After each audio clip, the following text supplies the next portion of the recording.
আসসালামু আলাইকুম সুপ্রিয় দর্শক, আপনাদের ভালোবাসায় আসলাম এক অসহায় মেয়ের কাছে। আমরা শুনবো তার জীবন কাহিনী। আসসালামু আলাইকুম। ওয়ালাইকুম আসসালাম। হ্যাঁ আপু, কেমন আছো? হ্যাঁ ভাইয়া, ভালো আছি। হ্যাঁ, প্রথমে শুরু করব তোমার নাম আর ঠিকানা দিয়া। তোমার নাম বলো, আর তোমার আমার নাম গ্রামের বাড়ি শিমুলা, কোথায়? আচ্ছা, সিরাজগঞ্জ। সিরাজগঞ্জ দেশের বাড়ি। তোমার ফ্যামিলিতে কে কে আছেন? আমার ফ্যামিলিতে কেউ নাই, নানুর কাছে বড় হয়েছে। আচ্ছা, নানুর কাছে বড় হয়েছে। তোমার আব্বু আম্মু কী হয়েছিল অ্যাকচুয়ালি? বিশেষ করে মারা গেছে। ও আচ্ছা আচ্ছা, তোমার খারাপ লাগে না? আব্বু আম্মুর কথা মনে পড়ে না? তো লাগবে। আচ্ছা, তোমার বয়সটা কত আপু? আমার বয়স 18। 18। তোমার বাড়ির আশেপাশে কেউ তোমাকে বিয়ে করতে চায় না? মানে এমনি টাকা ছাড়া, যৌতুক ছাড়া কেউ বিয়ে করতে চায় না? তুমি অনেক সুন্দর, অনেক ভদ্র, উচ্চতা মনে হয় 5 ফিট 4 ইঞ্চি। আমি কি ভুল বললাম? না, তো সব দিক দিয়ে পারফেক্ট, তাও কেউ বিয়ে করতে চায় না? মানে তুমি বলতে চাচ্ছ যে এই যুগে টাকা ছাড়া কেউ কাউকে চেনে না নাকি? না।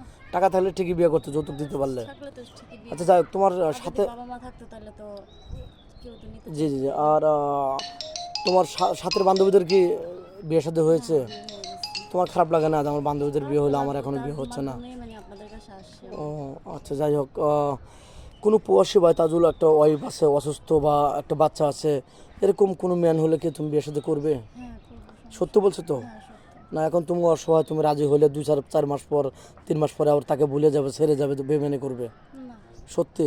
সত্যি। আচ্ছা, একটা স্বামী একটা স্ত্রীর কাছে কোন ভালোবাসা চায়, মানে ওরকম ভালোবাসা তুমি দিতে পারবে তো? অবশ্যই পাবো পারফেক্ট। না কেন? আচ্ছা, তো স্বামীকে কিন্তু খুশি রাখতে হবে। হ্যাঁ, তুমি তার কাছে ভালোবাসা পাবে, সে তোমাকে ভালোবাসা দেবে নাকি? আচ্ছা, তোমাকে যৌথ ফ্যামিলি ভালো লাগে না সিঙ্গেল ফ্যামিলি ভালো লাগে? আমার যৌতুক ফ্যামিলি। যৌথ ফ্যামিলি, এমনটা কেন? কারণ আমার তো ফ্যামিলি মানে নাই। কেউ নেই, এর জন্য তুমি তাদেরকে বাবার মতো সবাই বাবা বা মা মার ভাই মতো বোন আগলে আছে। রাখতে চাও? ফ্যামিলিটাকে তুমি আঁকড়ে ধরে থাকতে চাও, তাই না? দেখ, তুমি তো মুসলমান না? হ্যাঁ, মুসলমান। নামাজ কালাম তো পড়া হয়? হ্যাঁ, নামাজ কালাম পড়া হয়। হ্যাঁ, নামাজ পড়তে হবে মুসলমান যেহেতু। আচ্ছা, তুমি কোন জিনিসটা খেতে ভালোবাসো? আমি যেটা পাই এটাই, মানে মানে আমার গরিব মানুষ তো মধ্যে এরকম কোনো চাহিদা নেই, না ডাউল চাই। ভাতেই খুশি। হ্যাঁ, ও যাই হোক, তোমার স্বামী অনেক খুশি হবেন যে আমার ওয়াইফের কোনো চাহিদা নেই, ডাউল ভাতেই আনাপ নাকি? আচ্ছা, কোনো প্রবাসী তোমাকে বাইরে নিয়ে যেতে চায়, ইউরোপ, আমেরিকা বা যে কোনো দেশে হোক বাইরে, তুমি কি হ্যাঁ, যাবে কি না? অবশ্যই আমার স্বামী যদি আমার নিয়ে যায় ভালো থাকতে চায় তাহলে তো তোমার আমার স্বামী সুখী তো আমার সুখ, তাই না? পারিবারিক কোনো সমস্যা হবে না তো? কেউ বাধা দেবে না, কেউ না করবে না? না। ও আচ্ছা, যাক। আচ্ছা, তোমার অনেকে আছে যে 5 লাখ 10 লক্ষ টাকা কাবিন তুলে 2 4 মাস পরে তার ডিমান্ডের টাকা ঘুরে চায়, অশান্তি করে। তুমি এমনটা কিছু করবে স্বামীর না, সাথে? আমার স্বামী যদি আমাকে বলে 1 টাকা দিয়ে মানে দেন বহন মানে আমার দিবে, ওইটাই আমি রাজি। সত্যি বলছো? হ্যাঁ, সত্যি। অনেক সুন্দর কথা বলছো, খুবই ভালো লাগলো। কেন 2 4 5 লক্ষ টাকা কাবিন উঠাবে না? কাবিন দিয়ে তো মানুষ দিয়া দিয়া পানি খায় না, ও, তাই তুমি না? চাচ্ছ যে ভালো একটা মন, সে ভালোবাসলে আমি আনাপ, টাকা পয়সা দিয়ে কী করবো নাকি?